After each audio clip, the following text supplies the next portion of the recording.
Hello everyone. स्वागत है आप सभी लोगों का संभव बैच में।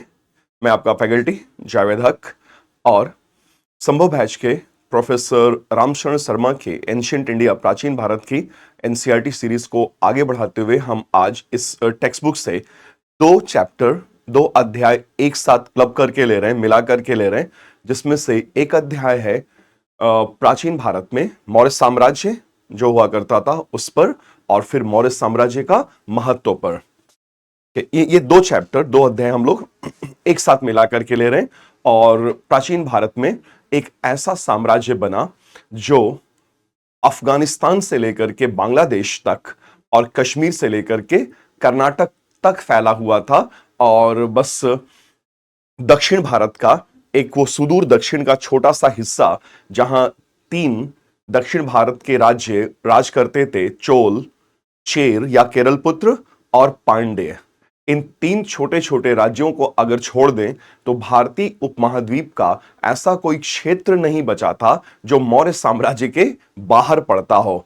और इधर म्यांमार के घने जंगल जो आगे बढ़ पाना संभव नहीं था, प्राकृतिक सीमा से लेते हुए अफगानिस्तान तक, और अफगानिस्तान के परे एक बड़ा साम्राज्य हुआ करता था पर्शिया में, अकामेनिड बोलते तो उसको, हखामनी साम्राज्य। और इधर कश्मीर तक तो पहुंच ही गए, कश्मीर से लेकर के कर्नाटक तक।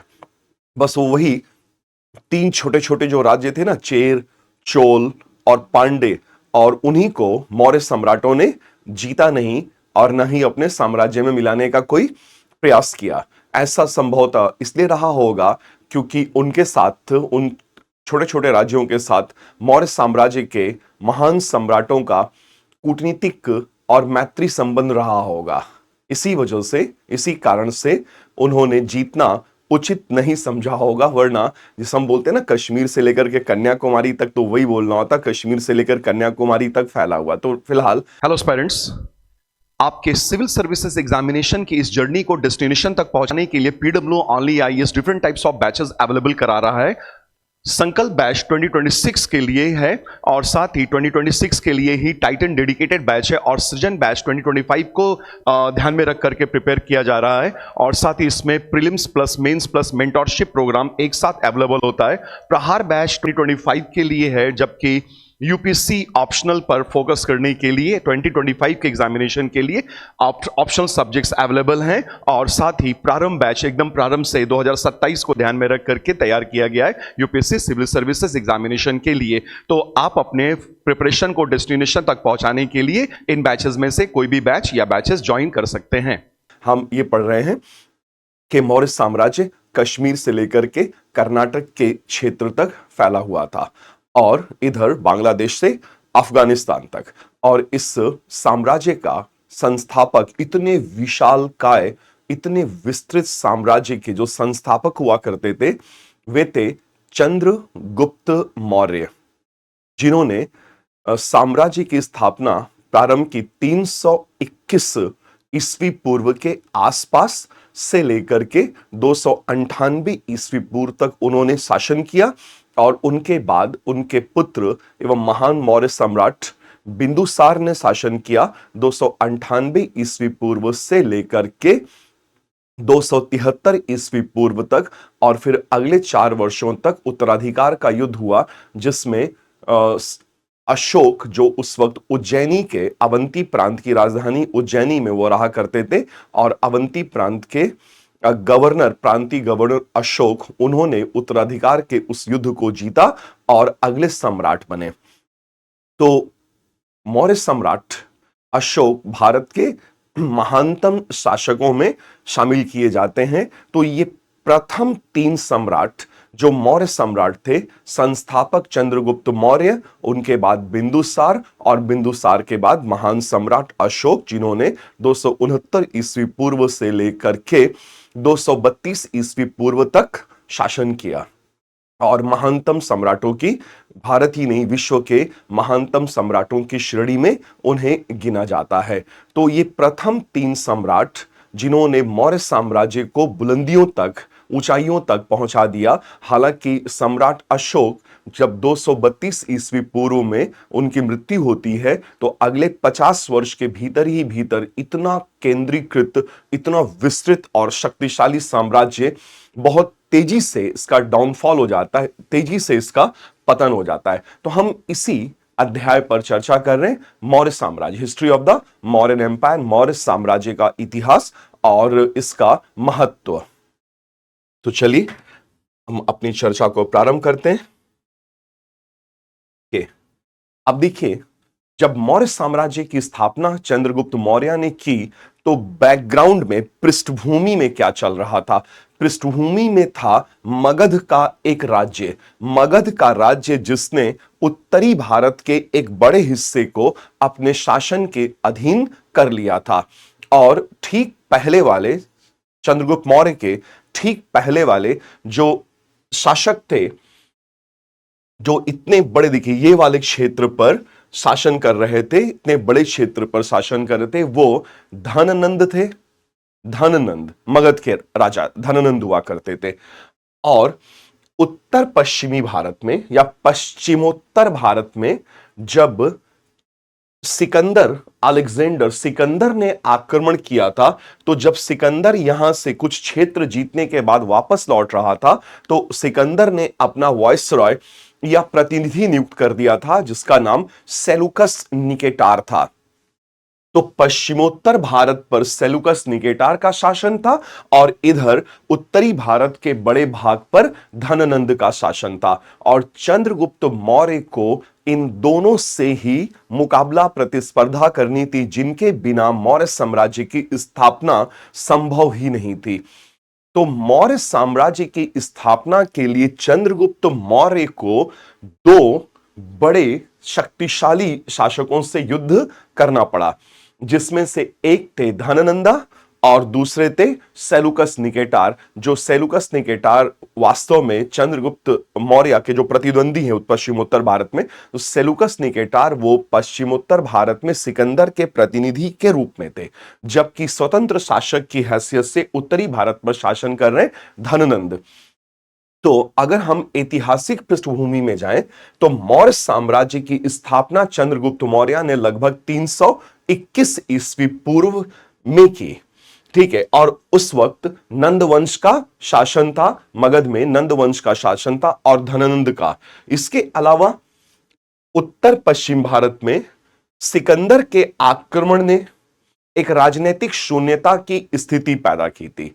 तो जब चंद्रगुप्त मौर्य ने अपना शासन स्थापित करना प्रारंभ किया तो पश्चिमोत्तर भारत की तरफ एक राजनीतिक शून्यता की स्थिति बनी थी और सिकंदर ने इस क्षेत्र को उथल पुथल करके रख दिया था। छोटे छोटे राजा हुआ करते थे जिनको सिकंदर ने पराजित किया था और काबुल, कांधार, बलूचिस्तान वाले ये क्षेत्र जीत लिए थे और व्यास नदी तक आ गया था। लेकिन कई कारणों से सिकंदर व्यास नदी को पार नहीं करता और इधर ही से वापस चला जाता। और जब सिकंदर वापस लौटता है तो वो सेलुकस निकेटार को अपने प्रतिनिधि के रूप में नियुक्त कर देता है। तो इनका मुकाबला, चंद्रगुप्त मौर्य का मुकाबला उत्तर पश्चिम में सेलुकस निकेटार से होगा क्या हुआ, और इधर इनका मुकाबला होगा धननंद से जो नंदवंश को बिलोंग करते थे। ठीक है ना। तो इस समय भारत में कई छोटे छोटे राज्य हैं, विशेष तौर पे उत्तर पश्चिम की ओर, या गणराज्य। तो राज्य और गणराज्य, तो जो घने जंगलों वाले क्षेत्र थे या हिमालय की तराई के क्षेत्र थे जहां छोटे छोटे गणराज्यों का शासन हुआ करता था, जिन्हें कुलीन तंत्र कहना बेहतर होगा। तो जहां जहां कुलीन तंत्र था वहां बजाय एक राजा के कई राजा मिलकर के शासन करते थे और सम्मिलित रूप से निर्णय लिया करते थे। तो गणराज्य कहने के बजाय कुलीन तंत्र, ओलिगार्की हम कहें तो ज्यादा बेहतर होता है। तो प्रतिस्पर्धा तो होगी ही होगी क्योंकि दो ऑलरेडी शासक हैं। तो चंद्रगुप्त मौर्य के लिए यह सब कुछ इतना आसान नहीं रहा होगा। और अगर हम लोग परंपराओं की बात करें, परंपरागत स्रोतों के आधार पर विश्लेषण करें, जैसे एक नाटककार हुए विशाख दत्त, और विशाख दत्त की रचना मुद्रा राक्षस, यद्यपि कि मुद्रा राक्षस बहुत बाद की कृति है, मौर्य साम्राज्य के पतन के वो कम से कम 1000 साल बाद लिखी गई है विशाख दत्त के द्वारा मुद्रा राक्षस। तो विशाख दत्त की मुद्रा राक्षस एवं कुछ अन्य स्रोतों में हमें एक बात पता चलती है कि चंद्रगुप्त मौर्य की सहायता उनके टीचर, उनके प्रशिक्षक, जिन्हें बाद में चंद्रगुप्त मौर्य ने सम्राट बनने के बाद अपना सेनापति तो नहीं लेकिन प्रधानमंत्री आप कह सकते हैं, प्रधानमंत्री नियुक्त किया था उन्हें, और वो थे कौटिल्य या चाणक्य, या जिन्हें विष्णु गुप्त के नाम से भी जाना जाता है। तो अगर हम परंपरागत स्रोतों से पता करें तो चंद्रगुप्त मौर्य अकेले ये काम, साम्राज्य निर्माण का काम नहीं कर रहे थे, उनकी सहायता कर रहे थे उन्हीं के टीचर और प्रशिक्षक चाणक्य या विष्णु गुप्त। तो चंद्रगुप्त मौर्य इस वाले बेल्ट में इस तरफ अपना शासन स्थापित करेंगे, तो उन्हें हटाना पड़ेगा, प्रतिस्थापित करना पड़ेगा विशेष तौर पे धननंद को, और इस तरफ जब उन्हें मुकाबला करना है तो इस तरफ प्रतिस्थापित करना पड़ेगा सेलुकस निकेटार को। तो चंद्रगुप्त मौर्य और उनके प्रधानमंत्री और प्रशिक्षक के विषय में हमें जानकारी परंपरागत स्रोतों से मिलती है, जैसे विशाख दत्त का मुद्रा राक्षस, और इस किताब की प्रामाणिकता बहुत अधिक तो नहीं कह सकते हैं हम, क्योंकि इस किताब में जो भी बताया गया है वो बहुत जमाने बाद, मौर्य साम्राज्य के पतन के 1000 साल बाद की वो कृति है। तो कितनी ऑथेंटिक है, कितनी नहीं है, इस पे थोड़ा सा संदेह जताया जा सकता है।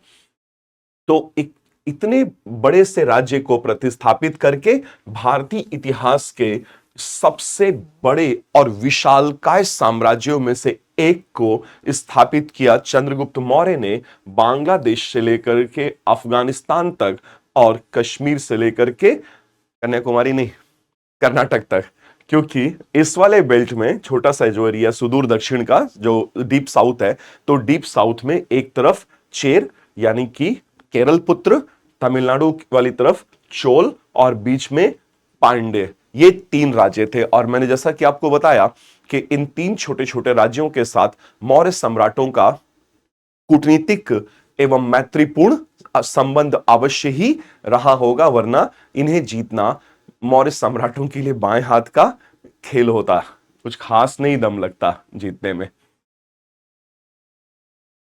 तो देखिए, चंद्रगुप्त मौर्य के प्रारंभिक जीवन के विषय में हमें जो कुछ भी जानकारी मिल पाती है वो परंपरागत स्रोतों से ही मिल पाती है, और वो बहुत बाद के हैं। चंद्रगुप्त मौर्य जिन्होंने 321 ईस्वी पूर्व से 298-297 ईस्वी पूर्व तक इस साम्राज्य पर शासन किया, ना केवल शासन किया बल्कि स्थापना भी स्वयं ही की।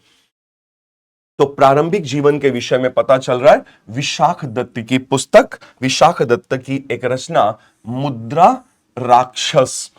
तो यहां वो कोई राक्षस हुआ हाहा करता हुआ टीवी सीरियल वाला राक्षस नहीं है, एक व्यक्ति है राक्षस जो धननंद का प्रधानमंत्री है, धननंद का प्रधानमंत्री है और मंत्री है, और इधर चंद्रगुप्त मौर्य की मदद कर रहे हैं कौटिल्य। तो कौटिल्य और राक्षस के बीच का कॉन्स्पायरेसी, काउंटर कॉन्स्पायरेसी, फिर कॉन्स्पायरेसी, फिर काउंटर कॉन्स्पायरेसी, षड्यंत्रों और उसका जवाब प्रति षड्यंत्र, फिर षड्यंत्र, फिर उसका जवाब प्रति षड्यंत्र। तो इसी के विषय में बताया गया है कि किस प्रकार धननंद के मंत्री राक्षस और चंद्रगुप्त मौर्य के शिक्षक और ट्रेनर, प्रशिक्षक कौटिल्य के बीच में लगातार संघर्ष चला है, और वो भी दिमागी, जबरदस्त रणनीतिक तरीके से। तो रणनीतिकार अपने जमाने के जो थे, चाणक्य से बड़ा रणनीतिकार विश्व इतिहास में शायद ही इक्का दुक्का लोग हुए होंगे।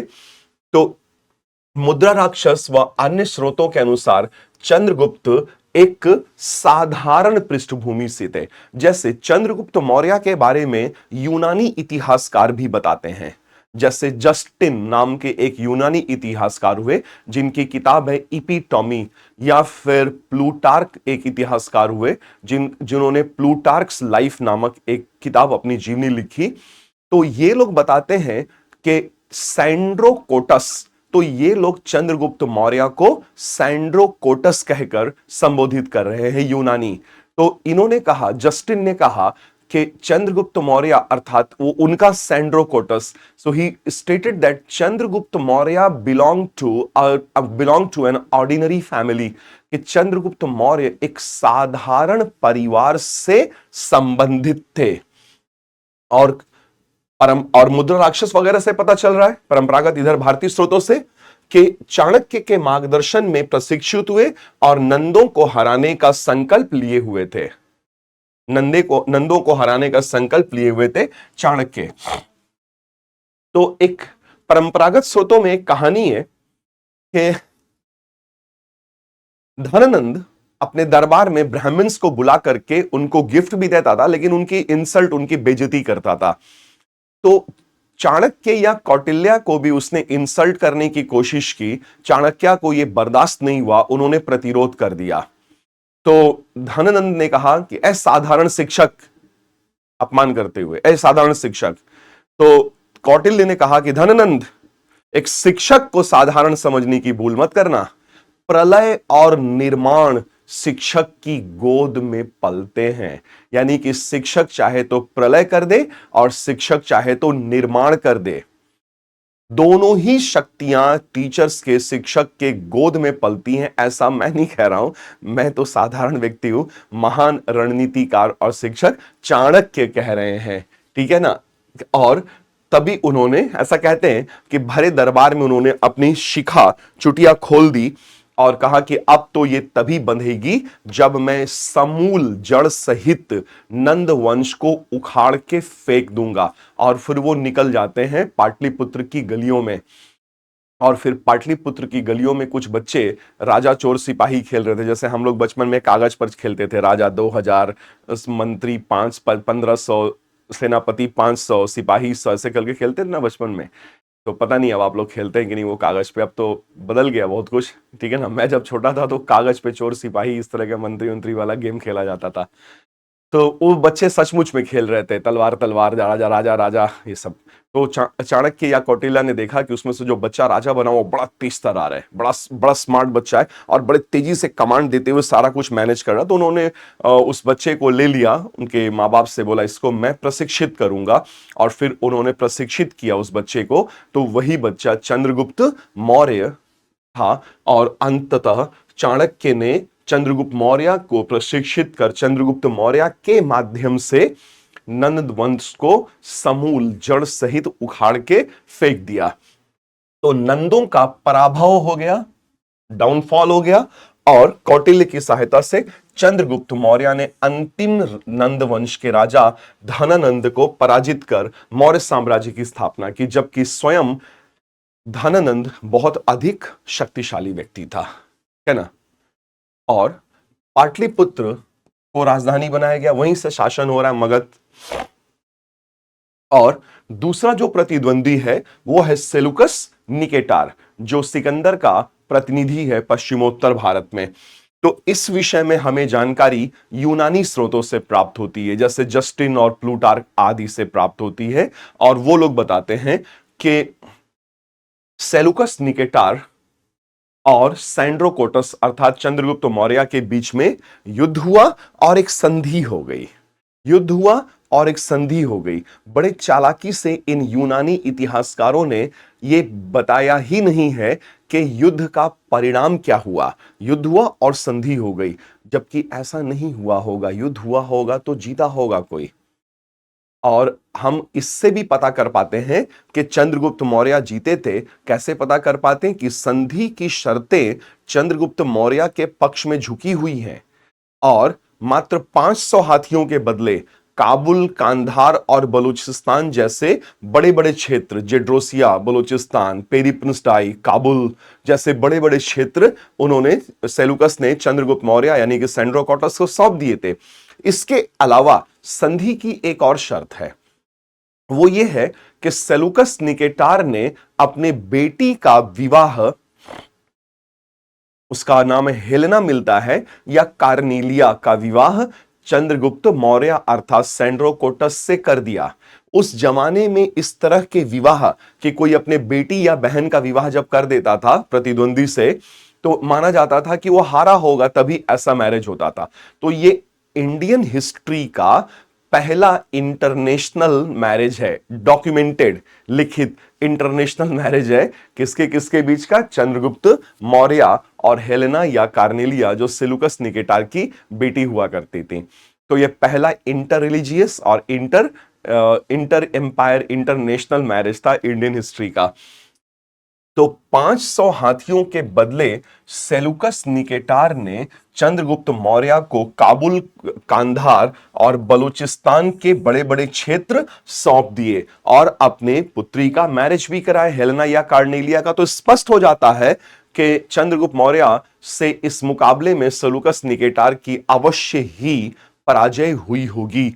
और दूसरा ये कि सेलूकस निकेटार ने अपना एक राजदूत, एक यूनानी एक राजदूत भेजा चंद्रगुप्त मौर्य के दरबार में पाटलिपुत्र में, और वो यहां तकरीबन 8 वर्ष रहा, और उसका नाम है मैगस्थनीज। और उसने जो भी यात्रा किया और अपने अनुभव लिए, उनको उसने एक किताब में लिखा, और उस पुस्तक का, किताब का शीर्षक था इंडिका।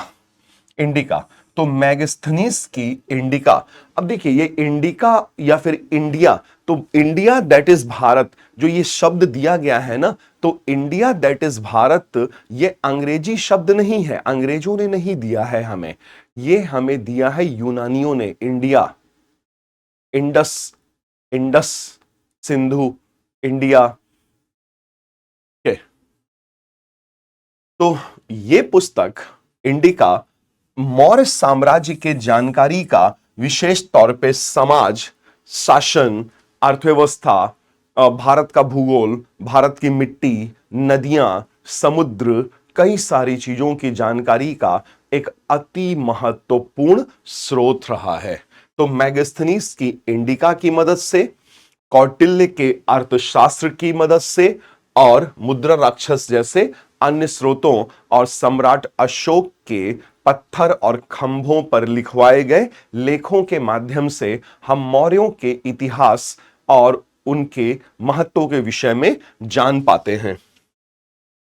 और जब 298 ईस्वी पूर्व में चंद्रगुप्त मौर्य की मृत्यु होती है, तो जिनके विषय में हमें जैन स्रोतों से पता चलता है, जैन स्रोतों से पता चलता है, क्या पता चलता है चंद्रगुप्त मौर्य के विषय में? जैन स्रोतों से, जिसकी अन्य स्रोतों से पुष्टि नहीं होती है, कि सम्राट सम्राट चंद्रगुप्त मौर्य अपने जीवन के अंतिम वर्षों में जैनी हो गए थे, जैनी हो गए थे, और वो जैन आचार्य भद्रबाहु के साथ मैसूर के श्रवण बेलगोला नामक स्थान पर चले गए। राजगद्दी उन्होंने अपने पुत्र बिंदुसार को दे दी थी, और वहां जब वो पहुंचे मैसूर के श्रवण बेलगोला नामक स्थान पर, तो जैन स्रोतों में यह बताया गया है कि वहां वो भूखे प्यासे रह के प्राण त्याग देते हैं, जैन पद्धति का पालन करते हुए, जिसको सल्लेखना या संथारा कहा गया है, और वो अपने प्राण त्याग देते हैं और कैवल्य की, मोक्ष की प्राप्ति कर लेते हैं। यह बात सिर्फ और सिर्फ जैन स्रोतों में आती है, अन्य किसी भी स्रोत में इसकी पुष्टि, इसकी तस्दीक नहीं होती है कि सम्राट चंद्रगुप्त मौर्य अपने जीवन काल के अंतिम वर्ष में श्रवण बेलगोला चले गए थे मैसूर के, और वहां उन्होंने सल्लेखना पद्धति का पालन करते हुए अपने प्राण त्याग दिए थे। तो फिर उन्होंने अपने पुत्र बिंदुसार के पक्ष में गद्दी छोड़ी, गए सल्लेखना पद्धति का पालन करने श्रवण बेलगोला की नहीं गए। जैन स्रोतों को अगर हम मान ले तो चले गए, बाकी अन्य किसी स्रोत से इसकी पुष्टि नहीं होती है। अब बिंदुसार के विषय में हमें इतना पता है कि सम्राट बिंदुसार ने अपने संपूर्ण शासनकाल में कोई भी बड़ा युद्ध नहीं किया, कोई भी बड़ा युद्ध नहीं किया। और इतना भी पता है हमें कि बिंदुसार के शासनकाल में तक्षशिला की तरफ, यहां पे देखिएगा, तक्षशिला में एक विद्रोह होता है और तक्षशिला में हुए विद्रोह का दमन करने के लिए बिंदुसार ने अवंती प्रांत के गवर्नर और अपने पुत्र अशोक को भेजा था। तो बिंदुसार के राजनीतिक उपलब्धियां, सैन्य उपलब्धियों के विषय में बस इतना ही पता है कि उन्होंने पाटलिपुत्र नहीं, सॉरी, उन्होंने तक्षशिला में हुए विद्रोह का दमन करवाया था, वो भी अपने बेटे अशोक और उज्जैनी, उस वक्त जो अवंती प्रांत के गवर्नर थे, जहां की राजधानी उज्जैनी थी, वहां रह रहे थे, तो उनको भेज करके। तो महत्वपूर्ण बात यहां पर यह है कि बिंदुसार ने, दूसरे सम्राट बिंदुसार ने कोई भी बड़ा युद्ध नहीं किया। सम्राट अशोक के विषय में हमें इतना पता है कि उन्होंने उड़ीसा के तटीय क्षेत्रों को जीता था। और वो कौन सा युद्ध रहा है? कलिंग। उड़ीसा के तटीय क्षेत्र कलिंग कहलाता था उस वक्त, तो कलिंग को जीता। और बाकी कोई भी बड़ा युद्ध सम्राट अशोक ने नहीं किया। बिंदुसार के विषय में पता चल रहा है कि उन्होंने तो कोई युद्ध ही नहीं किया, मात्र तक्षशिला में हुए विद्रोह का दमन करवाया था, वो भी अशोक से, अपने बेटे से, जो अवंती प्रांत का गवर्नर की हैसियत से उज्जैनी में रहा करते थे। तो भाई, इतना बड़ा साम्राज्य अकेले एक आदमी ने बना डाला। कौन? चंद्रगुप्त मौर्य। मतलब पूरे भारतीय उपमहाद्वीप को मात्र 23 साल के भीतर भीतर, यहां से लेकर के कर्नाटक तक और बांग्लादेश से लेकर के अफगानिस्तान तक रौंद के रख दिया। तो रौंद के रख दिया। 321 ईस्वी पूर्व से लेकर के 298 ईस्वी पूर्व के मध्य क्या ताकतवर सम्राट है, क्या दमदार व्यक्ति है, रौंद के रख दिया पूरे भारतीय उपमहाद्वीप को भी मात्र 23 साल के शासनकाल में। तो आप सोचिए जरा कि एक वो व्यक्ति और एक हम और आप हैं जिससे एक ढंग से पढ़ाई नहीं हो रही है, और संभव बैच आपके लिए उपलब्ध कराया गया है ताकि आपको हर संभव सहायता की जा सके।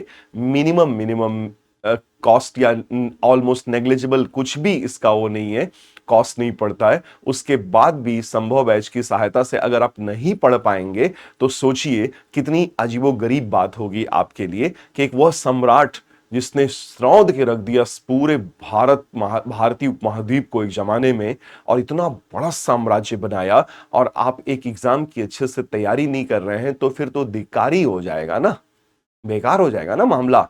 जबकि पूरा इंस्टीट्यूट आपके साथ, आपके शिक्षक, पूरा मैनेजमेंट सब आपके साथ खड़े हैं, और हम बिल्कुल संभव बनाने का प्रयास कर रहे हैं। हर संभव तरीके से हम सहायता दे रहे हैं। तो आप लोग भी हर संभव तरीके से जी तोड़ मेहनत करते रहिएगा, छोड़िएगा नहीं, क्योंकि जब तक तोड़ेंगे नहीं तब तक छोड़ेंगे नहीं। और मगध की धरती से यह संदेशा दिया, बिहार से ही दशरथ मांझी जी ने, जिन्होंने पूरी लाइफ, आधी जिंदगी लगा दी, पहाड़ का सीना चीर करके रास्ता बना दिया। ठीक है, तो बाकी तो ये एग्जाम की तैयारी आप लोग कर ही लेंगे अच्छे से।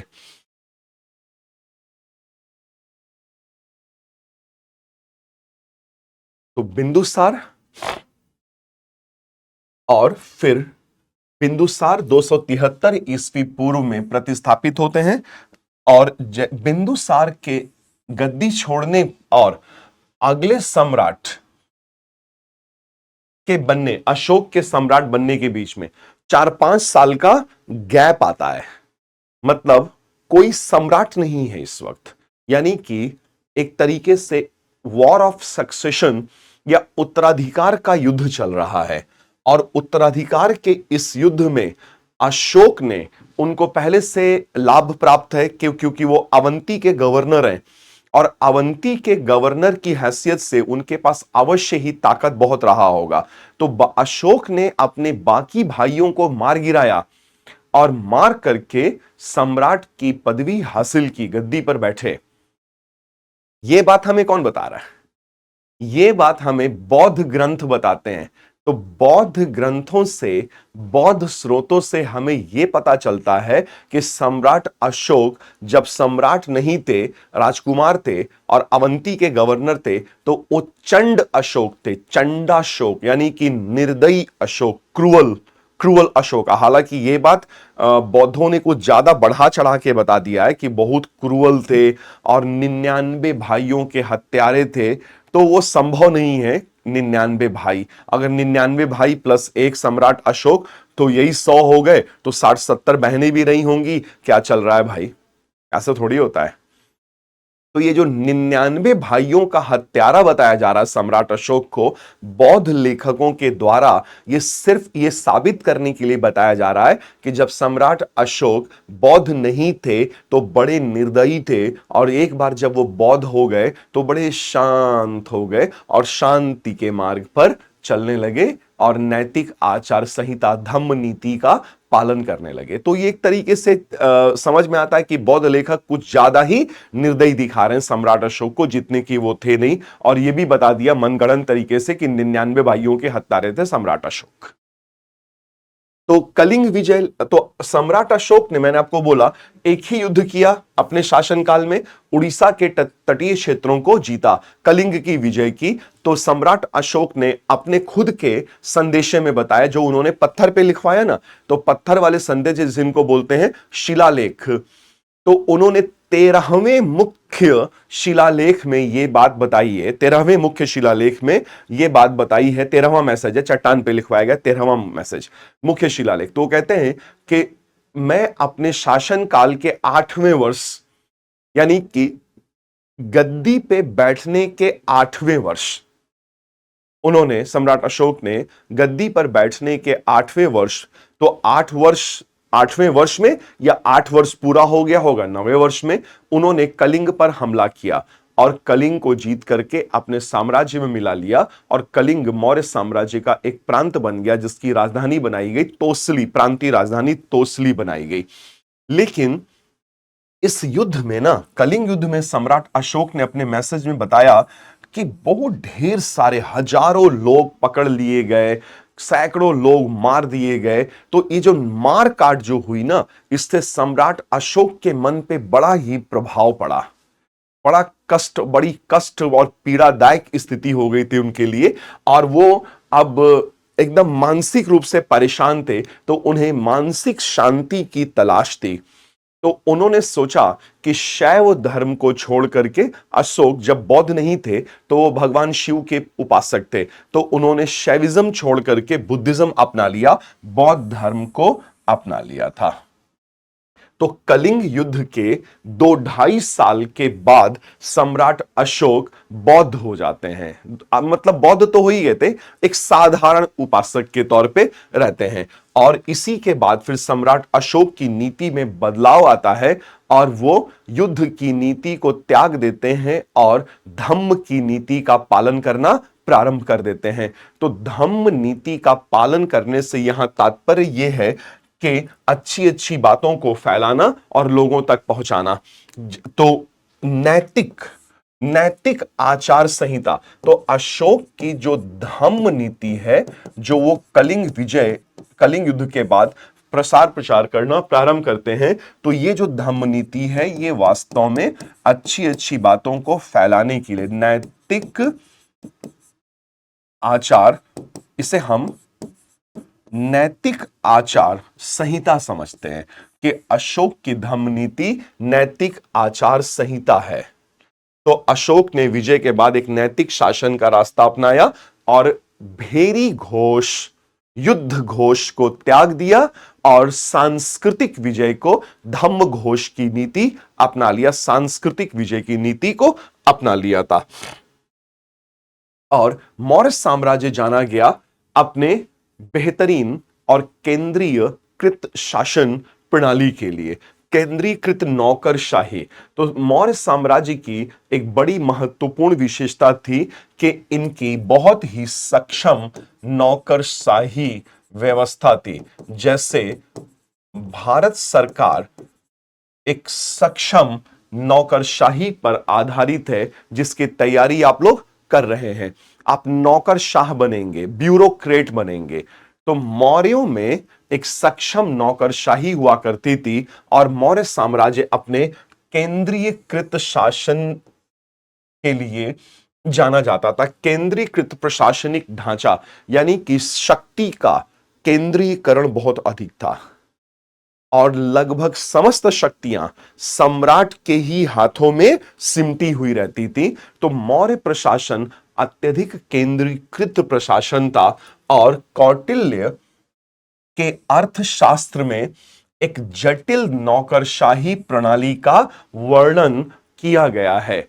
तो कौटिल्य के अर्थशास्त्र में एक जटिल नौकरशाही प्रणाली के विषय में बताया गया है और बताया गया है कि सम्राट जो सर्वे सर्वा होता था, सर्वोच्च होता था और सम्राट की सहायता के लिए एक मंत्री परिषद हुआ करती थी, मंत्रियों की एक परिषद, अ काउंसिल ऑफ मिनिस्टर्स। और यह भी हमें पता चलता है कि मंत्री परिषद सम्राट को पॉलिसी, एडमिनिस्ट्रेटिव पॉलिसीज पे सलाह देती थी। यह ध्यान रखिएगा, सलाह देने का काम करती थी, क्योंकि मंत्री परिषद के निर्णय सम्राट पर बाध्यकारी नहीं होते थे। यह ध्यान रखिएगा, बाध्यकारी नहीं होते थे सम्राट पर, बस सलाह देने का, अच्छा ये मसला है, आप इस पे सलाह दीजिए, क्या करना चाहिए क्या नहीं करना चाहिए। लेकिन अंतिम निर्णय किसका होगा? अंतिम निर्णय सम्राट का ही होगा। तो केंद्र में मंत्री परिषद है और ब्यूरोक्रेट्स हैं, नौकरशाह हैं। और मौर्य साम्राज्य प्रांतों में बटा हुआ है और प्रांतों में प्रांतपति या राज्यपाल होते थे। ठीक है ना। अब देखिए, जैसे मौर्य साम्राज्य को 4 प्रमुख प्रांतों में विभाजित किया गया था: तक्षशिला, उज्जैन, स्वर्णगिरी और तोसली। कलिंग की राजधानी तोसली, स्वर्णगिरी। तो तक्षशिला, उज्जैन, स्वर्णगिरी और तोसली, ये 4 प्रांतीय राजधानियां थी। ठीक है ना। तो उत्तरी प्रांत जो था ना, वो कहलाता था उत्तरापथ। उत्तरापथ की राजधानी थी तक्षशिला। उत्तरापथ की राजधानी तक्षशिला थी। मध्य प्रांत था अवंती। अवंती की राजधानी था उज्जैनी। उज्जैनी प्रांतीय राजधानी।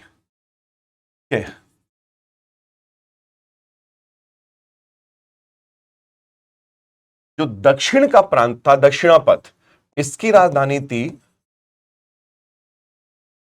Swarnagiri, golden mountain, Swarnagiri. और जब कलिंग को जीता गया सम्राट अशोक के द्वारा, तो कलिंग को भी एक प्रांत बना दिया गया और तोसली को कलिंग की राजधानी बनाई। तो 4 मौर्य साम्राज्य 4 प्रांतों और उनकी प्रांतीय राजधानियों में विभक्त किया गया था। और आमतौर पे जिन्हें बनाया जाता था प्रांतपति या गवर्नर, वो या तो राजा के परिवार के ही होते थे या फिर इतने विश्वस्त हो राजा के लिए, सम्राट के लिए, कि सम्राट उन पर आंख बंद करके भरोसा करे, तभी वो किसी को प्रांतपति बनवाएगा। क्योंकि सोचिए, इतना बड़ा साम्राज्य मात्र 4 प्रांत में बटा हुआ है और इसमें आज का बांग्लादेश, भारत, नेपाल, पाकिस्तान और अफगानिस्तान सम्मिलित है। तो आज के हिसाब से देखेंगे तो 5 देशों पर सम्राट अशोक का शासन था। यद्यपि कि उस समय देश जैसा कोई कॉन्सेप्ट नहीं होता था और बस एक ही साम्राज्य हुआ करता था। राजस्व व्यवस्था अगर हम देखते हैं, भूमि कर और अन्य टैक्सेशन सिस्टम जो होता है, राजस्व प्रणाली होती है। तो राजा किसानों से, उनकी सम्राट किसानों से उनकी उपज में से एक हिस्सा लेता है। वो एक हिस्सा, कुल उपज में से एक हिस्सा 1/4 भाग या 1/6 भाग हो सकता है। तो जैसे हमें यह पता चलता है सम्राट अशोक के एक लेख से, एक खंभे पे उन्होंने लेख लिखवाया। जब सम्राट अशोक अपने शासनकाल के 20वें साल, सम्राट अशोक अपने शासनकाल के 20वें साल जब महात्मा बुद्ध की जन्म स्थली लुम्बिनी गए, रुम्बिनदेई संस्कृत में और पाली में लुम्बिनी, तो सम्राट अशोक गद्दी पे बैठने के 20वें साल जब लुम्बिनी गए, तो वो बुद्ध की जन्मस्थली लुम्बिनी है, तो वहां पे उन्होंने एक पिलर लगवाया, खंभा, पत्थर का खंभा लगवाया, और उसी पे उन्होंने बताया कि मैं अपने शासनकाल के 20वें वर्ष यहां पहुंचा हूं, और चूंकि ये तथागत बुद्ध की जन्मस्थली है, अतः मैंने यहां लगान की दर, भू राजस्व की दर को घटाकर 1/6 से 1/8 कर दिया है। तो इससे हमें अंदाजा लग जा रहा है कि सम्राट अशोक कितना लगान ले रहे होंगे। वो किसानों की कुल उपज का 1/6 भाग, या उससे थोड़ा कम या थोड़ा ज्यादा, वो डिपेंड करता होगा ना इस बात पर कि कहां पर उर्वरता कितनी है, उपज कितनी, पैदावार कितनी है, उसी हिसाब से भूमि कर या लगान की दरों को घटाया या बढ़ाया जाता रहा होगा। इसके अलावा उद्योग धंधों पर राज्य का नियंत्रण होता था। तो उद्योग धंधे खनन पे, नमक उत्पादन पर, फॉरेस्ट में, फॉरेस्ट प्रोड्यूस, वन उत्पाद पर सरकार का नियंत्रण रहता था, ठीक है ना। और आर्थिक गतिविधियों पर मौर्य सम्राट लोग नियंत्रण रखते थे, और जो भी आर्थिक गतिविधियां चल रही होती थी, उन आर्थिक गतिविधियों पर नियंत्रण स्थापित करने के लिए अध्यक्ष की, सुप्रिटेंडेंट्स या अध्यक्ष की नियुक्तियां की जाती थी। तो कौटिल्य के अर्थशास्त्र से हमें पता चलता है कि 27 प्रकार के अध्यक्षों की नियुक्तियां की जाती थी, ताकि साम्राज्य की आर्थिक गतिविधियों का संचालन और विनियमन किया जा सके। तो निश्चित तौर पे साम्राज्य को राजस्व की बड़ी मात्रा प्राप्त होती होगी, और इसी से पूरा साम्राज्य चल पाता होगा। तो कृषि कर यानी कि लगान सामान्यतया 1/6 से लेकर के 1/4 होता रहा होगा, या फिर आर्थिक गतिविधियों से जो टैक्स वगैरह आता रहा होगा। और केंद्रीय स्तर पे देखिए, केंद्रीय स्तर पर दो अधिकारी अत्यधिक महत्वपूर्ण भूमिका निभाते थे, जिन्हें तीर्थ कहा जाता था। तीर्थ मतलब सर्वोच्च अधिकारी। तो तीर्थ तीर्थ या सर्वोच्च अधिकारी जो होते थे, उसमें एक बड़े महत्वपूर्ण थे, जो थे समाहर्ता। समाहर्ता ये चीफ टैक्स कलेक्टर हुआ करते थे, मुख्य कर संग्राहक, मुख्य कर संग्राहक, समाहर्ता। और दूसरे अधिकारी जो थे वो थे सन्निधाता, सन्निधाता, मुख्य खजांची या कोषाध्यक्ष। तो ये दूसरे वाले जो है, ये मुख्य कोषाध्यक्ष होते थे। तो ये अर्थव्यवस्था की नौकरशाही में दो बड़े महत्वपूर्ण अधिकारी अपनी भूमिका का निर्वहन कर रहे थे, एक समाहर्ता और दूसरे सन्निधाता।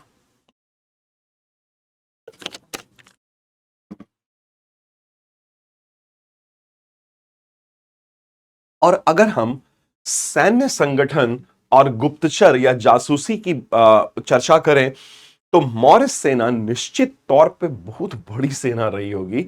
आप अंदाजा लगाइए, आज के 5 देश पर मौर्यों का शासन है, और अगर हम यूनानी स्रोतों पर भरोसा करें, और अगर हम यूनानी स्रोतों को समझें, माने जैसे जस्टिन या फिर प्लूटार्क, तो जस्टिन ने अपने किताब इपिटॉमी में और प्लूटार्क ने अपनी किताब प्लूटार्क्स लाइफ में बताया। क्या बताया? इन्होंने बताया कि सेंड्रोकोटस अर्थात चंद्रगुप्त मौर्य के पास 6 लाख की सेना थी।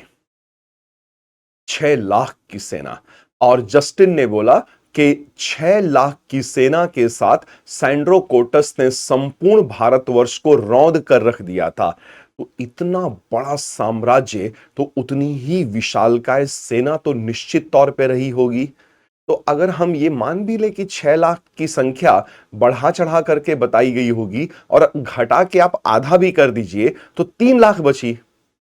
तो जनसंख्या भी तो देखिए ना कि उस समय आज से 2200 साल 2300 साल पहले भारतवर्ष की जनसंख्या कितनी रही होगी। तो उस हिसाब से अगर जनसंख्या के अनुपात में आप सेना देखेंगे तो ये बहुत बहुत बहुत बड़ी सेना, बेहद ताकतवर सेना रही होगी। और इसमें पैदल पैदल घुड़सवार, रथ, हाथी और नौसेना भी बनाई थी। अब नौसेना कितनी ताकतवर थी, कितनी बड़ी थी, इसके विषय में हमें कुछ जानकारी आगे उपलब्ध नहीं हो पाती है। तो छह विंग बनाए गए थे सेना में, 6 विंग बनाए गए थे।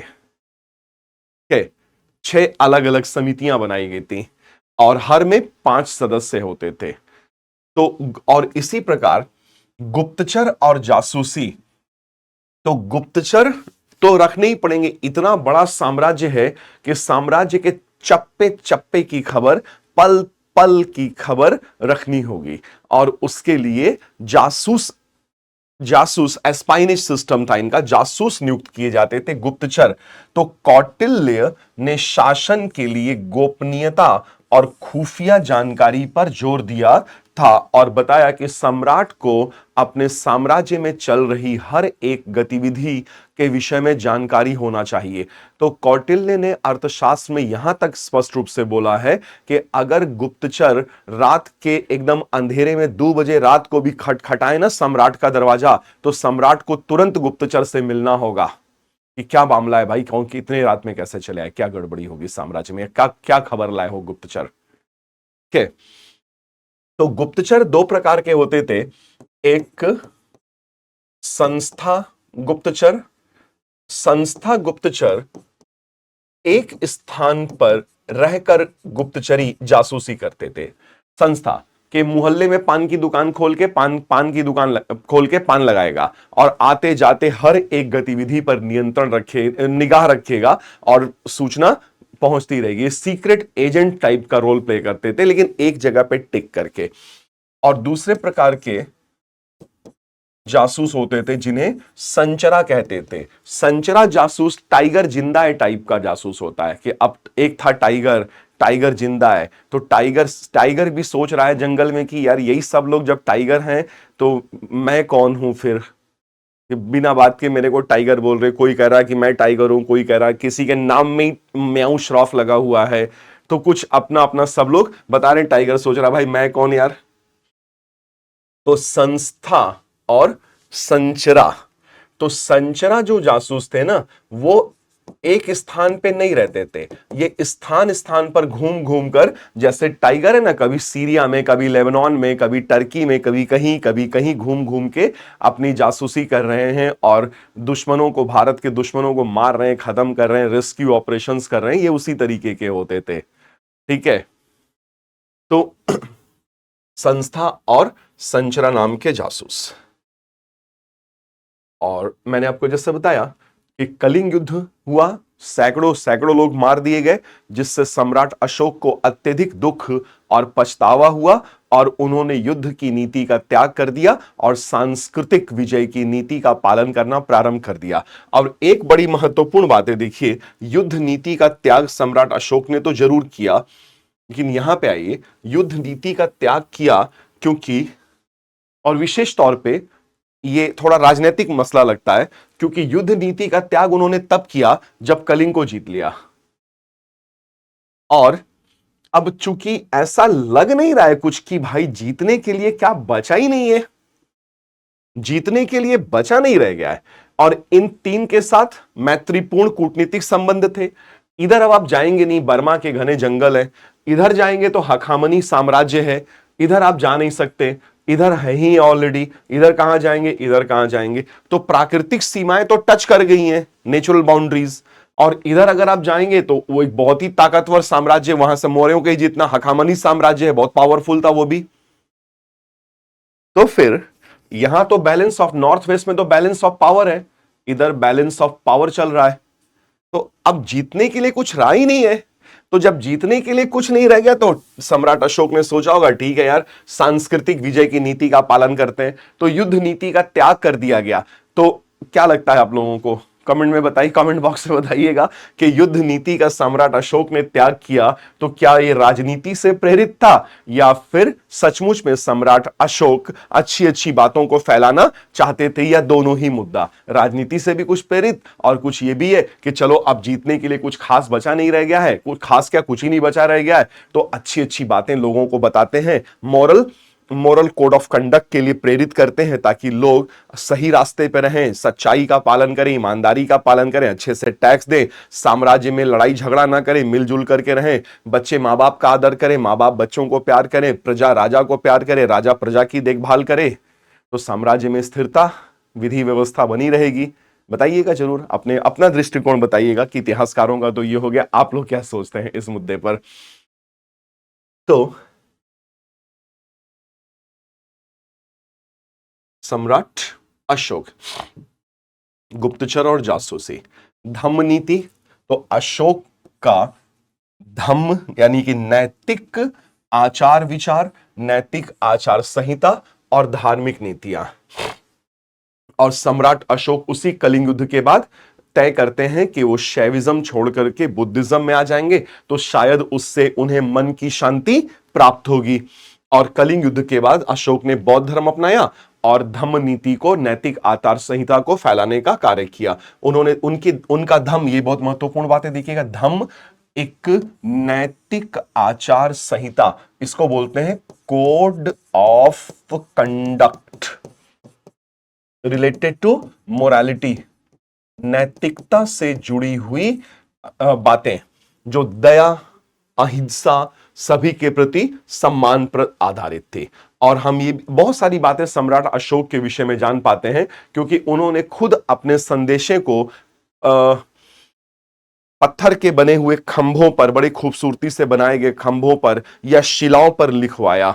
तो सम्राट अशोक के लेख, चाहे वो शिलाओं पर हो या स्तंभों पर हो, इन लेखों के माध्यम से हम सम्राट अशोक के विषय में, उनका व्यक्तिगत जीवन, उनका परिवार, उनके नीतियों के विषय में, उनकी सोच के विषय में अच्छी खासी जानकारी प्राप्त कर पाते हैं। तो अशोक ने अपने धम्म का प्रचार स्तंभों और शिलालेखों के माध्यम से किया। ये शिलालेख विभिन्न भाषाओं में थे और साम्राज्य भर में उत्कीर्ण कराए गए थे। तो विभिन्न भाषाओं का मतलब देखिए यहां पर यह है कि सम्राट अशोक के जो लेख हैं, वो लेख की भाषा, अगर हम भाषा पे आए तो भाषा मुख्यतः प्राकृत है, परंतु साथ ही साथ ग्रीक और आरामाइक है। ये ग्रीक और आरामाइक पश्चिमोत्तर भारत में, पश्चिमोत्तर भारत में, और ज्यादातर मामलों में प्राकृत भाषा। तो सम्राट अशोक ने अपना संदेशा देने के लिए अपने अधिकारियों और जनता को संस्कृत भाषा का प्रयोग नहीं किया क्योंकि संस्कृत भाषा आम बोलचाल की भाषा नहीं थी, जबकि आम बोलचाल की भाषा प्राकृत थी। तो सम्राट अशोक ने प्राकृत भाषा का इस्तेमाल किया, जबकि अफगानिस्तान और पाकिस्तान वाले क्षेत्र में जब उन्होंने लेख लिखवाए तो ग्रीक और आरामाइक, यूनानी और आरामाइक, इन दो भाषाओं का और प्रयोग किया। जबकि इसके अलावा लेखन के लिए, जिसको लिपि बोलते हैं, लेखन लिपि के लिए उन्होंने मुख्यतः इस्तेमाल किया ब्राह्मी लिपि, जबकि पश्चिमोत्तर में यूनानी लिपि और आरामाइक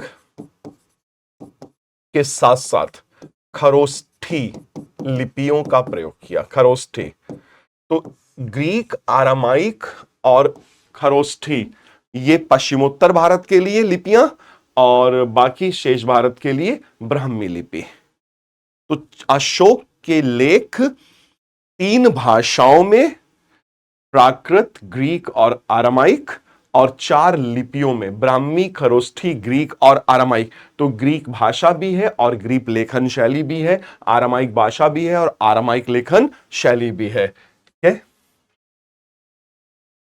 और देखिए मुख्य सिद्धांत, इन्हीं लेखों के माध्यम से हमें मुख्य सिद्धांत के विषय में पता चलता है। तो अहिंसा, सम्राट अशोक ने पशुओं के अनावश्यक वध पर रोक लगाई और करुणा को प्रोत्साहित किया कि बिना बात के जानवर मत काटिए, पशुधन को बचाइए। वो आर्थिक गतिविधियों के लिए भी बहुत ज्यादा जरूरी है।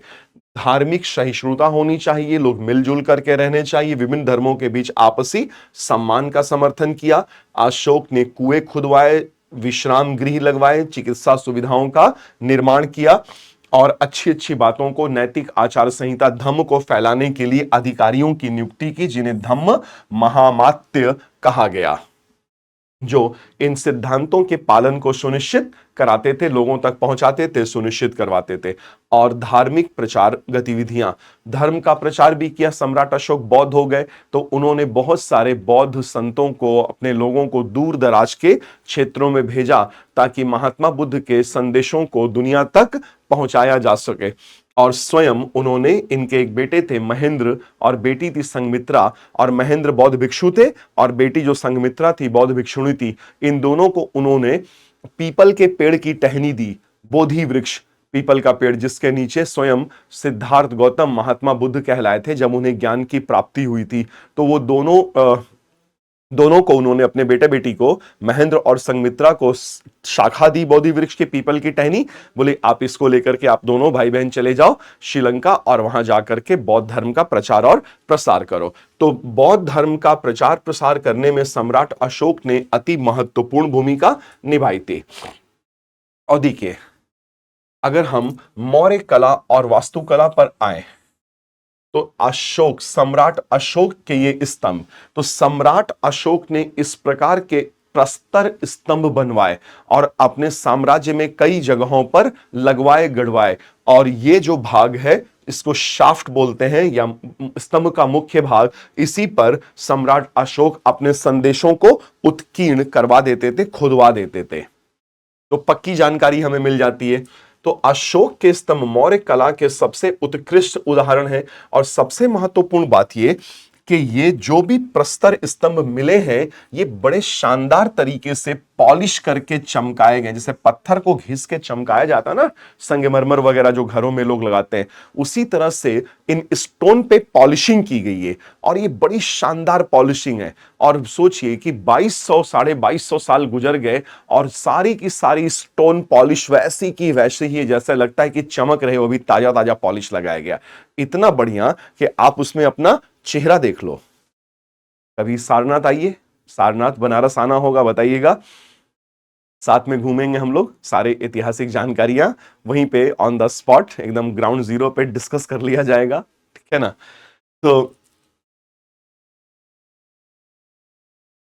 पॉलिश किए हुए बलुआ पत्थर, भूरे, आमतौर पे भूरे बलुआ पत्थर लिए गए हैं, बने होते थे। और पत्थर के ये जो ये पिलर है, इसके ऊपर वाले भाग पर कोई ना कोई जानवर या एक से ज्यादा बनवाए गए हैं। पशु शीर्ष बोला गया इसे, पशु शीर्ष। और ये भाग कहलाता है पशु शीर्ष का आधार, जिस पे पशु बनाया गया है, पशु शीर्ष आधार। ये उल्टा कमल, इन्वर्टेड लोटस, अवांग मुख कमल। और ये स्तंभ का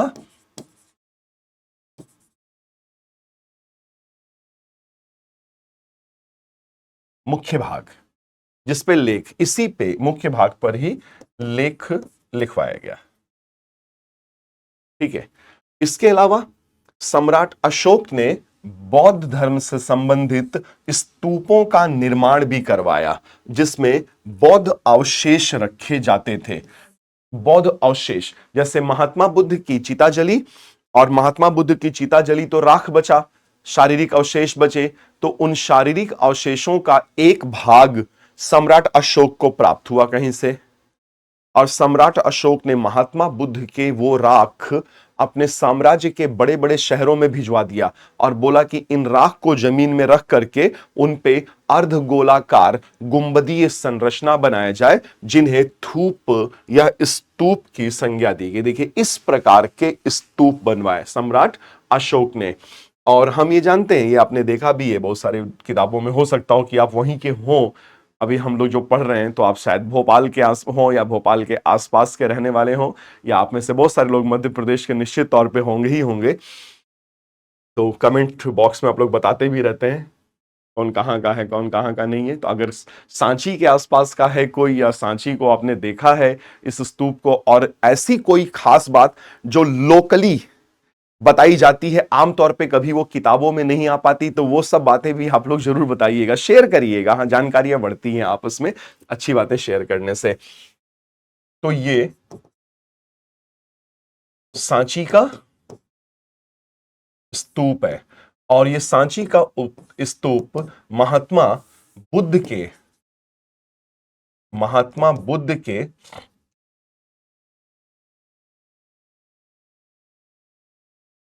शारीरिक अवशेष पर बनाया गया है। तो ये इसके ठीक नीचे, एकदम ठीक नीचे, बीचों बीच में, गोले के आधा गोले के ठीक नीचे बीचों बीच में महात्मा बुद्ध के शारीरिक अवशेष का छोटा सा हिस्सा रखा हुआ है। तो ये शारीरिका टाइप ऑफ स्तूपा है, इसको बोलते ही है, क्योंकि शरीर के अवशेष पे बना है ना, तो ये कहलाता है शारीरिक स्तूप, शारीरिक स्तूप। ये देखिए, ये थोड़ा एरियल व्यू है, एरियल व्यू है। ये संरचना अंड कहलाता है। ये हर्मिका, सबसे ऊपर वाला भाग हर्मिका। इसको आर्ट एंड कल्चर में हम लोग डिटेल में पढ़ते हैं, तो जब आर्ट एंड कल्चर आप लोग पढ़ेंगे ना, तो आपके टीचर आपको वहां पे काफी डिटेल में पढ़ा रहे होते हैं। अभी तो हमारा मेन फोकस मौर्य साम्राज्य और उसका ऐतिहासिक महत्व है, तो यहां पे हम लोग ज्यादा चर्चा नहीं कर रहे हैं। ये अंदर की रेलिंग है, इनर रेलिंग, और ये आउटर रेलिंग, और आउटर रेलिंग के साथ ये 4 तोरण द्वार, स्वागत द्वार, तोरण द्वार लगवाए गए हैं। हां, इतना है कि आप अगर यहां आसपास घूमे होंगे तो बताइएगा जरूर कि कितने तोरण द्वार अभी मौजूद हैं उस जगह पर, और कितने तोरण द्वार अगर गिर गए हैं या हटा दिए गए हैं तो वो कहां पर संरक्षित किए गए हैं। देखते हैं। मुझे जो जानकारी है वो इतना है कि 3 तोरण द्वार अभी भी वहीं पे हैं, चौथा तोरण द्वार म्यूजियम में संरक्षित, सुरक्षित कर दिया गया है। और इसके अतिरिक्त देखिए, चैत्य गृह, हालांकि ये चैत्य गृह सम्राट अशोक ने नहीं बनवाया है, तो ये बस बता दे रहा हूं कि इस तरह से चैत्य गृह बनवाए गए, और इधर बगल में जो है ये भिक्षुओं के लिए विहार बनवाए गए। ये चैत्य गृह जो आप देख रहे हैं ना, ये सम्राट अशोक का नहीं है, ये बना बहुत बाद की बात है। ये मौर्योत्तर काल की संरचना है, मौर्योत्तर काल की संरचना है, सम्राट अशोक का नहीं है। हाँ, सम्राट अशोक ने ये जरूर बनवाया, ये गुफा बनवाई, पहाड़ियों को काट के। बिहार है ना, बिहार, तो बिहार में एक जिला पड़ता है जहानाबाद, गया, पहले ये गया में पड़ता था, गया जिला, फिर गया जिला को काट के एक नया जिला बना दिया गया जहानाबाद, तो ये जहानाबाद में चला गया। तो बराबर की पहाड़ियां बिहार के जहानाबाद में अब आ गई हैं। किताबों में आपको गया ही मिलेगा लिखा हुआ, और वहां पे सम्राट अशोक ने बराबर की पहाड़ी, छोटी छोटी घिसी हुई पहाड़ियां, बराबर की पहाड़ी, वहां पर गुफाओं का निर्माण करवाया। 4 गुफाएं सम्राट अशोक ने बनवाई है, और बगल की पहाड़ी नागार्जुनी कहलाती है। और नागार्जुनी पहाड़ी में सम्राट अशोक के पौत्र पौत्र और अगले सम्राट दशरथ ने 3 गुफाएं बनवाई। तो सम्राट अशोक ने 4 गुफाएं और दशरथ ने 3 गुफा बनवाई, 4 और 3 7, स्थानीय रूप से इन्हें सतघर कहा जाता है। तो सम्राट अशोक ने जो 4 गुफाएं बनवाई ना, उनके नाम भी खुदवाए हैं, सुदामा, कर्ण चौपड़, लोमस ऋषि और विश्व झोपड़ी। और उधर दशरथ ने जब 3 गुफाएं नागार्जुनी की पहाड़ी में बनवाई, तो वह गोपिका, वाहियक और वेदाथिक की गुफाएं बनवाई हैं, और उनपे गुफा लेख भी है, लिखवाया भी गया है, बातें कई सारी लिखवाई गई हैं। फिर मौर्य साम्राज्य का पतन हो जाता है, क्योंकि सम्राट अशोक के बाद के उत्तराधिकारी उतने सशक्त नहीं रह गए, कमजोर निकले। तो मौर्य साम्राज्य का पतन होने का एक कारण सम्राट अशोक की मृत्यु के बाद उनके कमजोर उत्तराधिकारियों का आना और धीरे धीरे करके साम्राज्य का विखंडन शुरू हो जाना। दूसरा, professor Ram R S Sharma ने चर्चा किया है कि आर्थिक दबाव पड़ा, चूंकि साम्राज्य बहुत ज्यादा विशाल है और प्रशासनिक मशीनरी के कारण फाइनेंशियल स्ट्रेन पड़ा, वित्तीय तनाव उत्पन्न हुआ और अशोक की अहिंसात्मक और नीतियों के कारण पैसा वगैरह भी बहुत खर्च हुआ, जिससे आय में कमी आई। और तीसरा, क्षेत्रीयतावाद का उदय।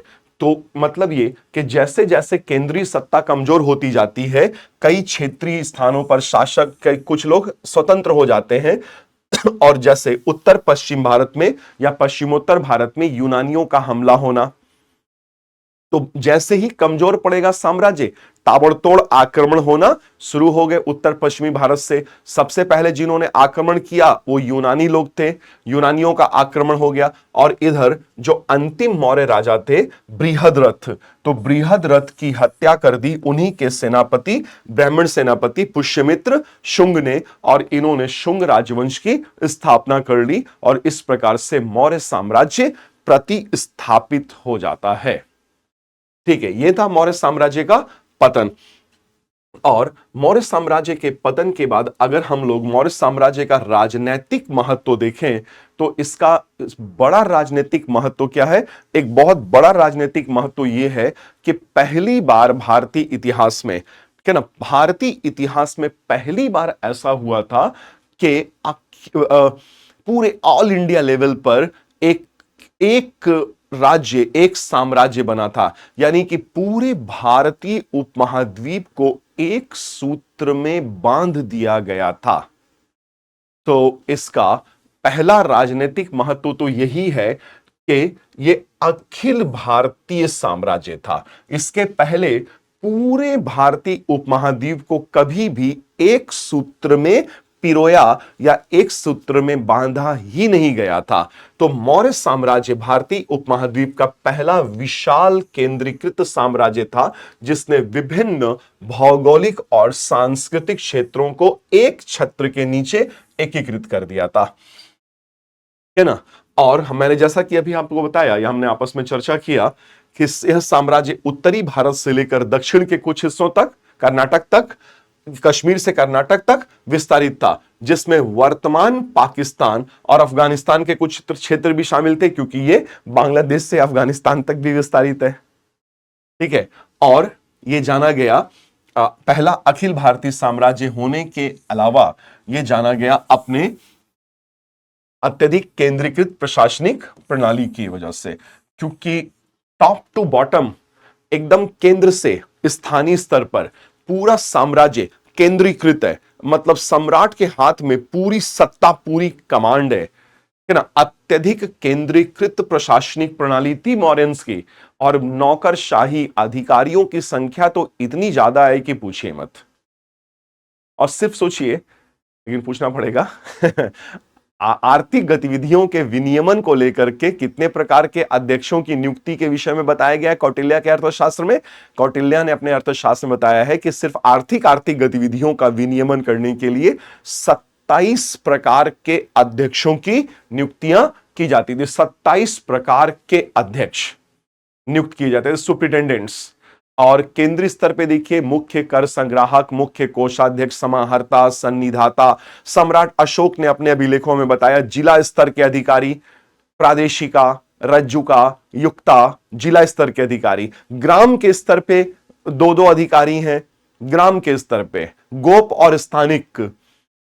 तो टॉप टू बॉटम सेंट्रलाइजेशन और ब्यूरोक्रेटिक अरेंजमेंट बहुत स्ट्रांग है मौर्यास का, बहुत दमदार है।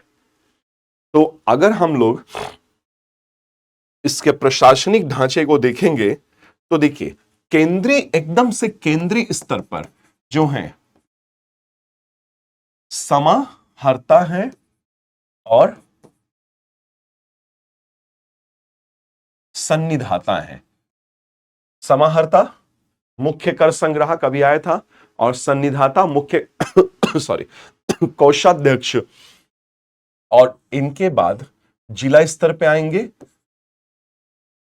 तो सम्राट अशोक बता रहे हैं, प्रादेशिक है, युक्त है और रज्जुक है। इसके अलावा अगर ग्राम के स्तर पे जाएंगे तो अकाउंटेंट है गोप, और स्थानिक है टैक्स कलेक्टर। तो टॉप टू बॉटम ये इतने ढेर सारे अधिकारी हैं, प्लस इनके अलावा आर्थिक गतिविधियों के लिए तो सामान्य प्रशासन में है, तो आर्थिक गतिविधियों के विनियमन के लिए 27 अलग अलग प्रकार के सुप्रिटेंडेंट्स या अध्यक्षों की नियुक्तियां की गई हैं। तो केंद्रीकरण मौर्यास का बहुत तगड़ा हुआ करता था, बहुत ज्यादा हुआ करता था। तो केंद्रीकृत प्रशासनिक प्रणाली, मौर्य साम्राज्य की प्रशासनिक व्यवस्था बहुत ही संगठित और केंद्रीकृत थी। सम्राट ने सभी प्रमुख निर्णयों का नियंत्रण अपने हाथ में रखा हुआ था और उनकी सहायता के लिए मंत्री परिषद और विभिन्न प्रशासनिक अधिकारी हुआ करते थे। अर्थशास्त्र जैसे ग्रंथों में प्रशासनिक तंत्र का विस्तृत विवरण मिलता है, जिसमें अर्थव्यवस्था, कानून व्यवस्था, सेना, गुप्तचर, कर प्रणाली आदि पर राज्य का पूर्ण नियंत्रण हुआ करता था। यह स्पष्ट कर दिया गया है कौटिल्य के अर्थशास्त्र में कि राज्य का इन सारी गतिविधियों पर पूर्ण नियंत्रण हुआ करता था। और इसके अतिरिक्त देखिए, सैन्य संगठन में इसका महत्व, मौर्य साम्राज्य का अत्यधिक महत्व रहा है सैन्य संगठन में। तो मौर्य साम्राज्य का सैन्य संगठन अत्यधिक शक्तिशाली और संरचित था, बड़े अच्छे से व्यवस्थित था। और सेना में 6 विंग थे, 6 विंग अलग अलग, पैदल सेना, घुड़सवार, रथ, युद्ध, ट्रांसपोर्टेशन को लेकर के, और नौसेना के विषय में भी बताया गया, हालांकि बहुत विस्तृत विवरण नहीं पता चलता है। तो सेना को पूरे साम्राज्य में सुरक्षा और एकता बनाए रखने के लिए तैनात किया गया था, जिसमें राज्य की सीमाएं सुरक्षित रहती थी और विद्रोह को तुरंत कुचल देने में आराम रहता था, सहूलियत होती थी। कि देखिए, जैसे मैंने आपको बताया ना कि बिंदुसार के शासन काल में तक्षशिला में, पश्चिमोत्तर भारत में तक्षशिला में विद्रोह हुआ, उन्होंने तुरंत सम्राट अशोक को भेजा, सम्राट अशोक नहीं, राजकुमार अशोक को भेजा, जो अवंती प्रांत के गवर्नर हुआ करते थे उस वक्त। वो गए और विद्रोह का दमन कर दिया, कुचल के रख दिया विद्रोह। इसके अलावा मौर्य साम्राज्य का महत्व एक ये भी है कि एक राजकीय एकता स्थापित हुई और क्षेत्रीय नियंत्रण हुआ। तो मौर्य साम्राज्य की स्थापना से स्थानीय शासकों और छोटे राजाओं के बीच में राजनीतिक एकता आई। तो विखंडन के जगह केंद्रीकरण की प्रवृत्ति मजबूत हुई और पूरे साम्राज्य में एकीकृत विधि व्यवस्था, कानून व्यवस्था और एक समान कार्य प्रणाली लागू कर दी गई, जिससे एक संगठित और शक्तिशाली राज्य संरचना विकसित हुई। एक समान कानून व्यवस्था और एक समान कर प्रणाली, जैसे जीएसटी, एक साम्राज्य एक टैक्स। तो जीएसटी का कॉन्सेप्ट जानते हैं? गुड्स एंड सर्विसेज टैक्स का कॉन्सेप्ट सबसे पहले किसने दिया था? जीएसटी का कॉन्सेप्ट सबसे पहले दिया था कौटिल्य ने अपने अर्थशास्त्र में। शब्द नहीं था जीएसटी, लेकिन भाव वही है। जीएसटी तो अंग्रेजी हो गया ना, गुड्स एंड सर्विसेज टैक्स, वस्तु एवं सेवा कर, अप्रत्यक्ष कर है ये ना। जब आप खरीदेंगे वस्तुएं सेवाएं लेंगे तो आपको तब जाकर के ये टैक्स देना पड़ेगा। इसके अलावा देखिए, मौर्य साम्राज्य का आर्थिक महत्व था, मौर्य साम्राज्य का आर्थिक महत्व भी था ना। कैसे? व्यापक कराधान प्रणाली, टैक्सेशन सिस्टम बहुत विस्तृत था।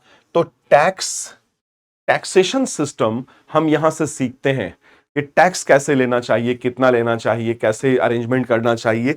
तो मौर्य साम्राज्य में कृषि, व्यापार और उद्योग धंधों पर टैक्स लगाए जाते थे। टैक्स तो लगाना ही पड़ेगा, वरना राज्य चलेगा कैसे। और यह भी है कि लोगों को ईमानदारी से टैक्स भी देना चाहिए, वरना राज्य के पास जब पैसा नहीं आएगा तो राज्य आपको सुख सुविधाएं कैसे प्रदान करेगा, आपको सुरक्षा कैसे मुहैया कराएगा। व्यापार, कृषि, उद्योग पर टैक्स लगाए जाते थे जो राज्य की आय का प्रमुख स्रोत था। अभी हमने बताया आप तो उसमें डिस्कस किया कि सम्राट अशोक अपने शासनकाल के 20वें वर्ष लुम्बिनी गए, जो तथागत बुद्ध की जन्मस्थली थी, और वहां उन्होंने पत्थर का एक खंभा लगवाया, प्रस्तर स्तंभ लगवाया, और उसमें लिखवाया, क्या लिखवाया कि मैं सम्राट अशोक अपने शासनकाल के 20वें साल लुम्बिनी पहुंचा हूं। चूंकि ये तथागत बुद्ध की जन्मस्थली है, अतः मैंने यहां पर भू राजस्व या लगान की दर को 1/6 से घटाकर 1/8 कर दिया है। और यहीं पे कोई कनक मुनि है, किसी कनक मुनि का एक स्तूप है, और मैंने कनक मुनि के इस स्तूप का साइज डबल करवा दिया, रिपेयर करवा करके। कोना कमंथुहा द्वितीयम वधते, कनक मुनि के स्तूप का मैंने संवर्धन कराया, रिपेयर कराया, उसका साइज डबल करवा दिया। तो लगान 1/4 से 1/6 लिया जाता था। कर संग्रह का एक व्यवस्थित तंत्र था, टैक्स वसूली का पूरा सिस्टम है, और इसमें केंद्र में समाहर्ता, मुख्य कर संग्राहक और सन्निधाता, मुख्य कोषाध्यक्ष जैसे अधिकारी राजस्व और कोष का प्रबंधन किया करते थे।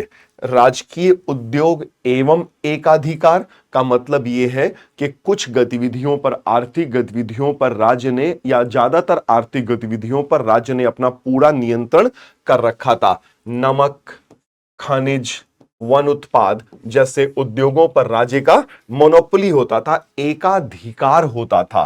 तो खनन वगैरह पे पूरा अधिकार रखा हुआ है सरकार ने, सब अपने हाथ पे रखा हुआ है।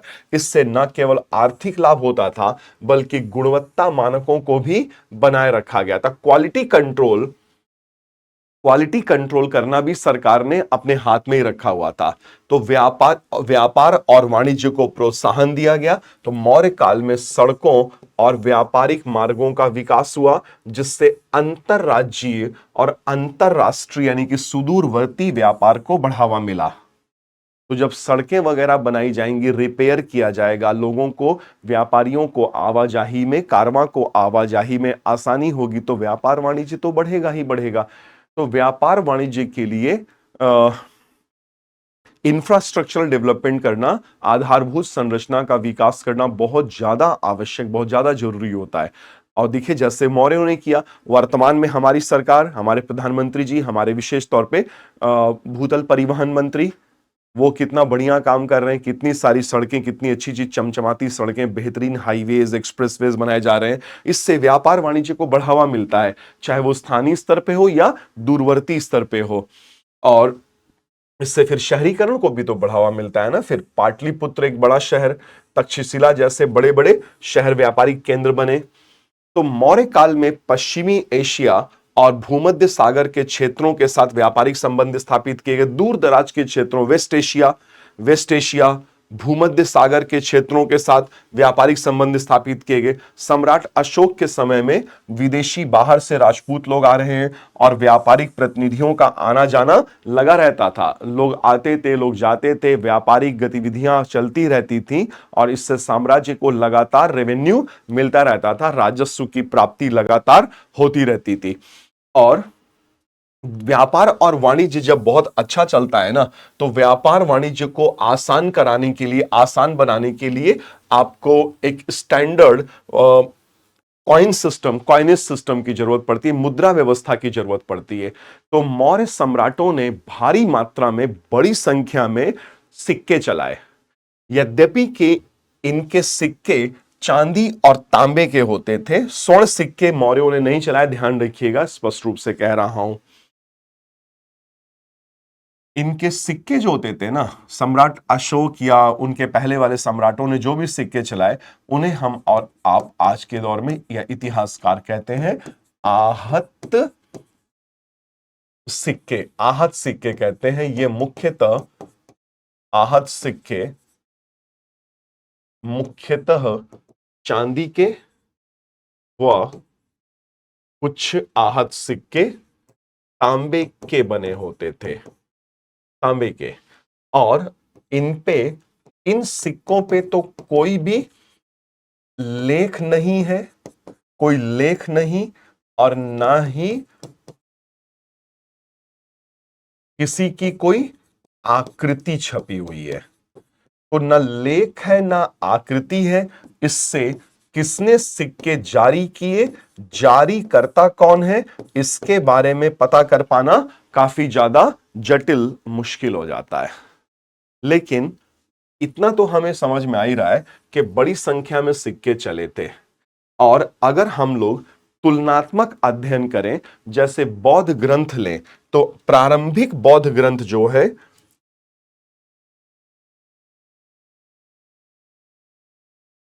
प्रारंभिक बौद्ध ग्रंथ, तो प्रारंभिक बौद्ध ग्रंथों में हमें इन सिक्कों के, आहत सिक्कों के नाम भी मिल जाते हैं, जैसे पण या कारशापण, ये चांदी का सिक्का, आहत सिक्का। हैमरिंग, इन पे ठप्पा मारा गया है, हैमरिंग की गई, हथौड़ा मारा गया है, तो चांदी पिघला दिया और उस पे चिन्ह उभारने के लिए मोर, चंद्रमा, सूर्य, पेड़, वृक्ष, ऐसे ठप्पा मार दिया जाता था। तो इसीलिए इसको आहत, घायल बोलते हैं, आहत सिक्के। पण या कारशापण चांदी के। दूसरा नाम मिलता है हमें मशक। मशक है पण का आधा, हाफ ऑफ पण, पण का आधा, मशक। और एक और नाम मिलता है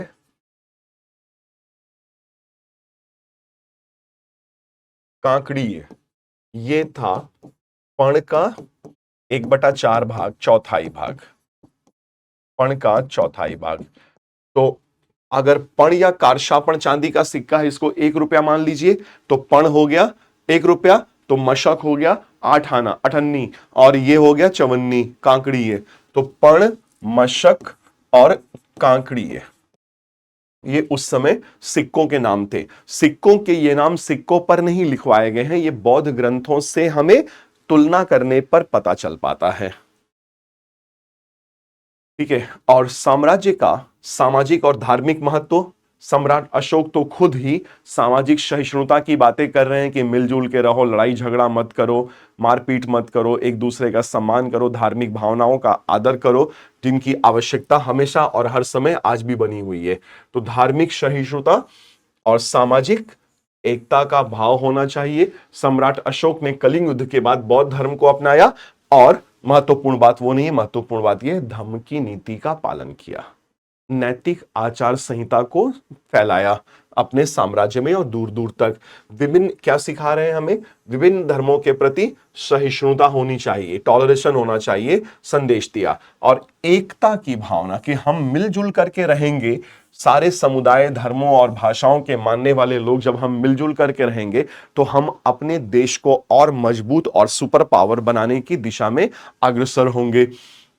और अशोक के धम्म में अहिंसा, करुणा और पारस्परिक सम्मान का सिद्धांत है। अहिंसा का मतलब यह नहीं है कि कमजोर हैं, अहिंसा का मतलब यह है कि हम किसी पे आक्रमण नहीं करते हैं, लेकिन अगर हमारे पे आक्रमण किया तो ठीक नहीं होगा, फिर छोड़ेंगे नहीं, क्योंकि भारत न्यूक्लियर पावर स्टेट है।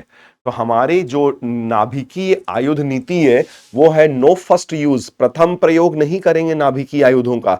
लेकिन देखिए भाई, अगर हम पे अटैक किए तो फिर हम छोड़ेंगे नहीं, पहले बता दे रहे, फिर घर में घुस के मारेंगे। तो अहिंसा है, ये अहिंसा अपनी जगह है, कमजोरी नहीं होता अहिंसा। तो अन्य धर्मों के प्रति सम्मान और अच्छी अच्छी बातें, धम्म नीति, नैतिक आचार संहिता को फैलाने के लिए अधिकारियों के एक वर्ग की नियुक्ति करना, जिन्हें जिन्हें नाम दिया गया धम्म महाअमात्य, धम्म महामात्य नामक अधिकारियों की नियुक्ति की, जो धम्म का प्रचार करते थे और समाज में नैतिकता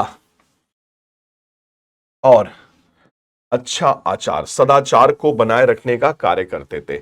इन अधिकारियों ने समाज के सभी वर्गों, जैसे कि महिलाओं, सेवकों, कैदियों आदि के लिए कल्याण का कार्य किया। इससे क्या फायदा होगा भाई, समाज में एकता रहेगी, शांति की भावना स्थापित होगी। और सम्राट अशोक ने बौद्ध धर्म का प्रचार और प्रसार भी किया, जैसे अभी हमने पढ़ा भी था कि उन सम्राट अशोक के दो एक बेटा एक बेटी हो गए थे बौद्ध भिक्षु और भिक्षुणी। उनको बोधि वृक्ष की शाखा दी, पीपल के पेड़ की शाखा, जिसके नीचे सिद्धार्थ गौतम बुद्ध बने थे, और श्रीलंका भेज दिया। बोला भाई जाओ आप लोग दोनों भाई बहन वहां भिक्षु भिक्षुणी, और वहां पे बौद्ध धर्म के मूलभूत सिद्धांतों का प्रचार और प्रसार करो। सामाजिक और धार्मिक महत्व। फिर कला और वास्तुकला के क्षेत्र में भी मौर्यों का बड़ा योगदान रहा। तो सम्राट अशोक के खुद प्रस्तर स्तंभ मौर्य कला के बेहतरीन अद्वितीय उदाहरण हैं, और ये बड़े अच्छे से पॉलिश किए गए पिलर्स हैं, बलुआ पत्थर के बने, और ऊपर में जो वो शेर कभी बैल, हाथी इस तरह से बनवाए गए। तो सिंह, हाथी, बैल अत्यंत कलात्मक है। और अब हम जानते हैं कि सारनाथ में सम्राट अशोक ने जो 4 शेर वाला स्तंभ लगवाया, एक स्तंभ लगवाया जिसके ऊपर 4 शेर पीठ से पीठ सटाकर चतुर्दिक चारों दिशाओं में देखते हुए बनवाए गए, वो भारत सरकार ने अपना अधिकृत राज चिन्ह स्वीकारा, और उसी के लिए तो आप तैयार हो रहे हैं कि सोचिए कि वो जो अशोक की लाट है ना, जब वो कंधे पर आती है तो अब पूरे देश का 140 करोड़ लोगों का प्रतिनिधित्व करता हुआ वो चिन्ह आपके कंधे पे है, या आइडेंटिटी कार्ड पे बनेगा। तो कितना गौरवान्वित करने वाला पल होगा वो आपकी जिंदगी का। तो आईएएस ऑफिसर, आईपीएस ऑफिसर, ये सब ऑफिसर्स बनना ना, ये पैसे के लिए नहीं होता है, ये समाज और देश के लिए कुछ अच्छा कर गुजर जाने के लिए होता है। फिर इसके अलावा उन्होंने स्तूपों का निर्माण करवाया। अभी मैंने आपको दिखाया था, जैसे सांची का स्तूप तो स्वयं सम्राट अशोक ने बनवाना प्रारंभ किया था, और उसमें बुद्ध के अवशेष रखे गए। सांची का महान स्तूप, जिसे बाद में चल करके और राजाओं ने मौर्योत्तर काल में उसको परिष्कृत किया, बड़ा किया, लेकिन प्रारंभ तो करवा ही दिया था ना सम्राट अशोक ने। और गुफा वास्तुकला, कृत्रिम गुफाएं बनवाई सम्राट अशोक ने, चारचर बनवाई, सुदामा, कर्ण चौपड़, लोमस ऋषि और विश्व झोपड़ी। और उनके अगले राजा और अशोक के ग्रैंडसन दशरथ ने नागार्जुनी पहाड़ी में 3 गुफाएं बनवाई, गोपिका, वाहियक और वेदाथिक। और महत्वपूर्ण बात ये देखिएगा कि सम्राट अशोक ने वो जो 4 गुफाएं बनवाई ना, वो बौद्ध भिक्षुओं को दान में नहीं दिया, वो उन्होंने अन्य धर्म के भिक्षुओं को दान में दिया, आजीवक संप्रदाय के भिक्षुओं को रहने के लिए दिया। और ये उनकी देखिए फिर धार्मिक सहिष्णुता को दिखाता है। वरना लोग दान दक्षिणा भी करते हैं ना, तो धर्म देख करके कहते हैं अच्छा मैं मुसलमान को दान में दूंगा, मैं हिंदू गरीब को दान में दूंगा।